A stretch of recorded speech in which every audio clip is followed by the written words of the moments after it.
firstly, I just want to say thank you so much for tuning into my second channel here. Like I mentioned in my main video, which is probably where you're coming from, I've been wanting to upload more content, but the way YouTube works is 2-3 videos a day on one channel would just hurt the channel overall. I don't want to hurt my main channel, but I do want to give you guys more content. So this was the perfect solution to that. We're just going to be posting extra content here, especially during active times. I think that during quieter times of the year, I probably won't be uploading anything on this unless there's something interesting that I want to talk about more in depth. In this case, we are entering into a very active winter pattern here coming up, and that's going to be for the plains into the Midwest, Ohio Valley, Northeast, Mid-Atlantic, Southeast. Everybody's going to get a little bit here. Now, I'm going to recap a couple of things from the video on my main channel. Now, we can see that the cold enters in on the 27th, 28th time frame, so we see the cold entering into the eastern states. By the time we're reaching the 29th, it's still there, but we don't even have any storms connecting with this, even by the 30th, 31st. Here, but really we want to draw your attention down here to the south central states because we are getting a southern jet stream here to head into Texas and Oklahoma. Meanwhile, your northern jet is diving into this same area and then moving out through here.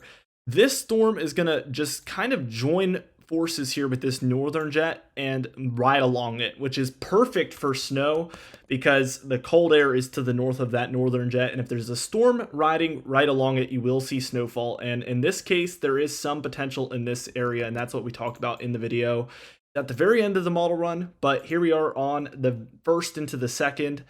Here we can see that there is plenty of snowfall here throughout the southeast and moving into the mid-Atlantic, as this is likely to move kind of in this direction.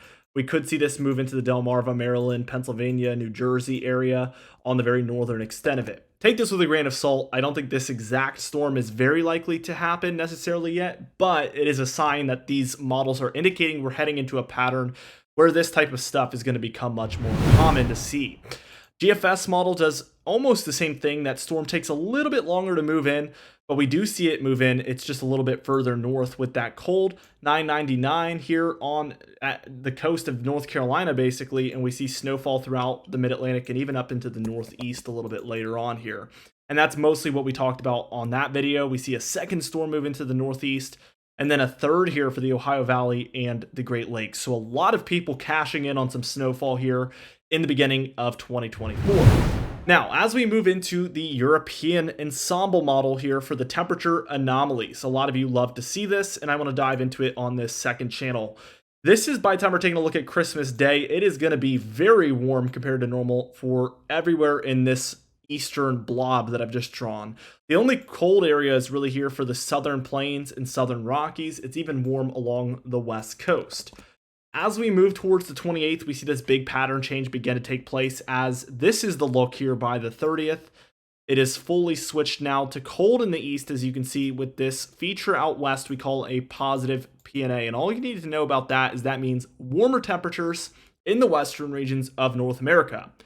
This causes all of the cold air that would be in Western Canada to basically dive down into the United States, and that is why we've seen this pattern take hold by this point on the 30th.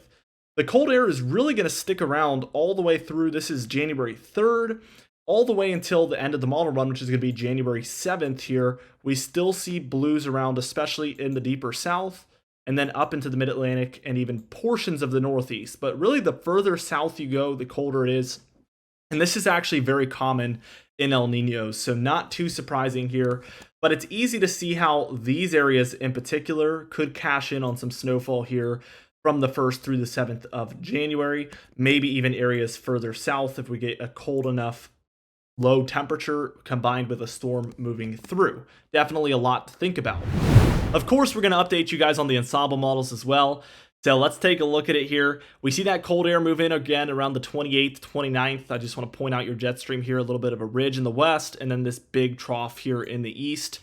So keep that in mind. That is what the jet stream is doing here. This is your European ensemble model, by the way.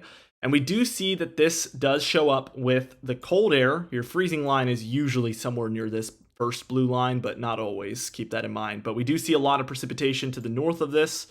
And certainly this ensemble model is on board with some sort of snowfall in this area, especially in this pocket here. which for some reason, Virginia and North Carolina do really well in El Ninos. That's the area that benefits the most in the entire nation from El Ninos outside of the Southwest for some reason.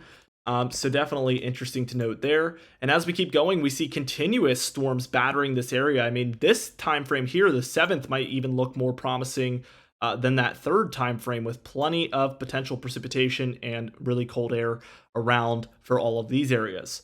Certainly something to watch. GFS ensemble model, we actually get the precipitation typing here. So let's go on with it. We get the trough in the east, ridge in the west here for late December into early January.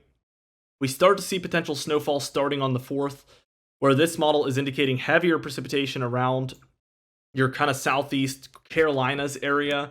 And then we get snowfall to the north of there, a lot like that GFS model was showing, which makes sense. They're in the same model family.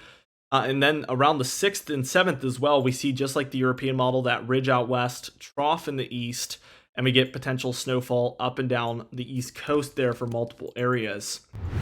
Anyway, with all of that being said, be sure to subscribe to this channel, as I am going to be posting extra content over here over the coming weeks, months, and even years to come, hopefully. So be sure to subscribe, turn the notifications on, like the video, and leave a comment down below, and I'll see you guys in the next one.